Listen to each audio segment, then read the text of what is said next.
Pishirib yersanglar hammaga birdek yoqadigan, og'izda eriydigan, ko'rinishi ham chiroyli bo'lgan pechenyelar tayyorlashni o'rganamiz. Idishimizga margarin, o'simlik yog'i, kraxmal, bir chimdim vanilin, tuz, bir dona tuxum, shakar upasi, un, kakao hammasini ketma-ketlikda solib, qo'lga yoqadigan yumshoq xamir qorib olamiz.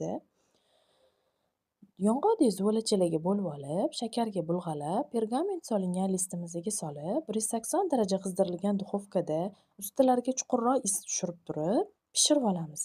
20 minut davomida tayyor bo'lib pishib chiqadi. Pishib chiqqan pechenyelarimizni ustiga shokoladni eritib, quyib olamiz. Xohishga qarab, pechenyelarimizni ustini bezatib olamiz va oila a'zolarimizga bemalol tortiq qilamiz. Pishirib ko'rishinglarni tavsiya qilaman.